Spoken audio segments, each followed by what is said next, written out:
Good morning students, welcome to this YouTube channel Sujeet sir English classes. चलिए बच्चों, आज हम लोग चैप्टर 1 द थर्ड लेवल का क्वेश्चन नंबर 6 से देखेंगे। पिछले वीडियो में आप लोगों ने क्वेश्चन नंबर 5 तक सॉल्यूशन देखा था। आज हम लोग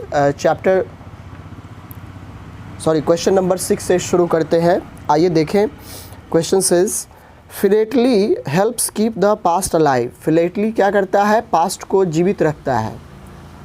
discuss other ways in which this is done, यानी कि पास्ट को अलाइव रखने के लिए और दूसरा तरीका कौन सा है। What do you think of the human tendency to constantly move between the past, the present and the future. आपको क्या लगता है कि ह्यूमन इन टेंडेंसी, इसके पीछे मतलब क्या राज है?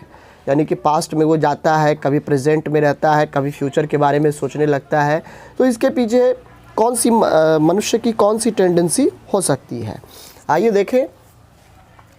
बिसाइड्स फिलेटली, फिलेटली मीन्स होता है collecting of tickets. Okay, besides philately there are numerous other ways to keep the past alive, यानी कि पास्ट को अलाइव रखने के लिए, जीवित रखने के लिए फिलेटली के अलावा, टिकट इकट्ठा करने के अलावा और भी कई सारे वेज हैं। Collecting historical artefacts, historical artefacts यानी कि ऐतिहासिक कलाकृतियाँ जो आज से कई वर्ष पहले बन चुके थे कलाकृति, उसके बारे में। Next, paintings and statues in a museum. Paintings, सुंदर सुंदर पेंटिंग्स आपने देखा होगा, लियोनार्डो दा विंसी, ठीक है, और भी कई सारे। उसके अलावा collecting stamps, stamp ticket collect करना। First day covers, paintings and statues in a museum. Museum में आप कभी गए होंगे तो आपने देखा होगा अलग अलग तरह का स्टैचूज़, तो ये भी एक प्रकार का हो सकता है। उसके अलावा collecting and reading books, books को कलेक्ट करना, उसको रीड आउट करना। कलेक्टिंग स्टैम्प्स, स्टैम्प को कलेक्ट करना। फर्स्ट डे कवर्स ETC, और फर्स्ट डे जो न्यूज़पेपर का जो कवर होता है उसको कलेक्ट करना, कई सारे लोगों की यह भी हॉबीज़ होती है। Are all a few ways of revisiting history. ये कुछ ऐसे तरीके हैं जिससे हम अपने हिस्ट्री को रिविजिट कर सकते हैं, right. Find memories of the past are often kept alive through photographic collections. अब जैसे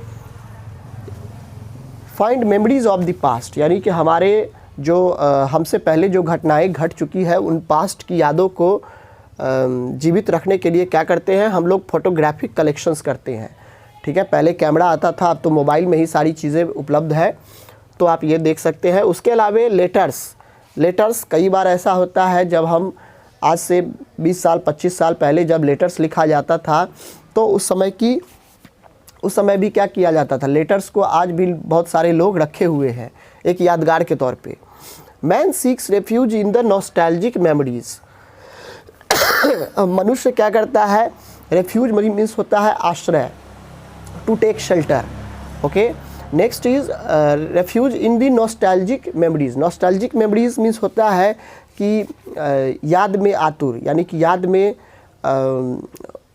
याद आना, ठीक है।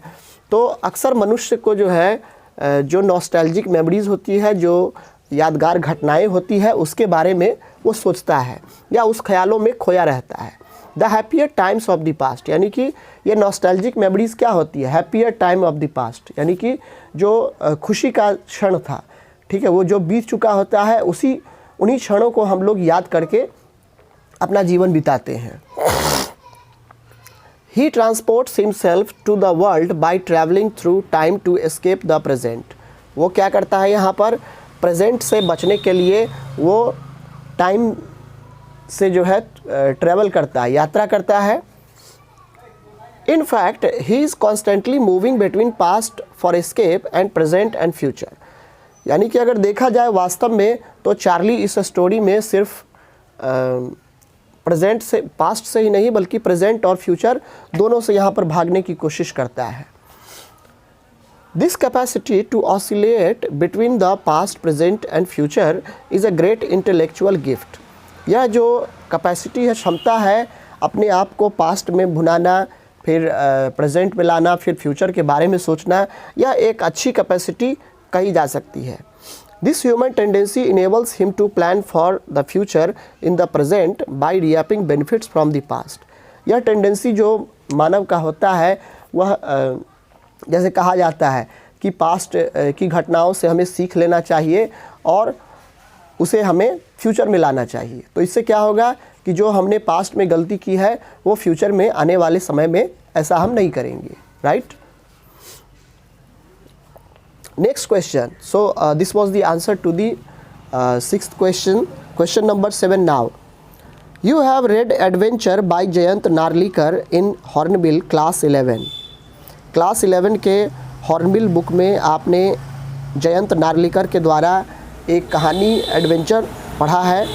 Compare the interweaving of fantasy and reality in the two stories. अब इस दोनों कहानी में क्या रियलिटी और फैंटेसी के बीच क्या संबंध बताया गया है, आइए उस पर चर्चा करें। In adventure Jayant Narlikar expressed that many worlds exist simultaneously though they appear to be separated by time. अब अपने स्टोरी एडवेंचर में जयंत नार्लिकर लेखक ने क्या किया है, उन्होंने बताया है, उन्होंने एक्सप्रेस किया है कि there are many worlds exist simultaneously, यानी कि बहुत सारे ऐसे संसार हैं जो एक साथ, साइमल्टेनियसली मीन्स टुगेदर, वो टुगेदर एग्जिस्ट करता है इस ब्रह्मांड में। हाँ, he conveyed that the other world also existed and prospered with the world we are aware of. यानी कि वो बताते हैं कि जैसे हम लोग जिस संसार में रहते हैं इस तरह के कई संसार हैं और वो हमें दिखते नहीं हैं लेकिन वो भी यहाँ पर मौजूद हैं, right. In the third level Charlie, a young New York commuter wandering Grand Central Station by accident. अब इस स्टोरी थर्ड लेवल में क्या होता है, Charlie who is the main character, the protagonist of the story, a young New York commuter, यानी कि New York का रहने वाला था एक जवान व्यक्ति जो अक्सर आता जाता था, उसका आना जाना लगा हुआ रहता था, जो कि ग्रैंड सेंट्रल स्टेशन पर अक्सर जो है भटकते रहता था। Finds by accident finds a gateway that leads to the past of 1894। अचानक उसे एक ऐसा रास्ता मिलता है जो कि उसे 1894 में ले जाता है। Charlie attempts to escape the rat race by buying a one way ticket to his childhood.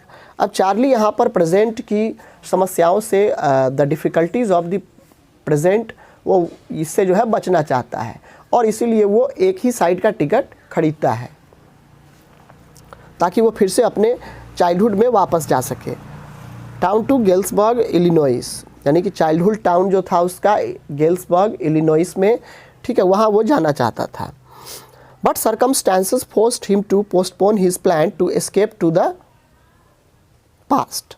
लेकिन कुछ ऐसी परिस्थिति आती है कि वह फिर से वापस प्रेजेंट में चला आता है, पास्ट में वो नहीं जाता है और प्रेजेंट में फिर से वापस चला आता है। तो बच्चों, आज का यह लास्ट वीडियो था इस चैप्टर का, द थर्ड लेवल का। आपको यह वीडियो कैसा लगा कमेंट करके ज़रूर बताएं और ज़्यादा से ज़्यादा इस वीडियो को शेयर करना न भूलें।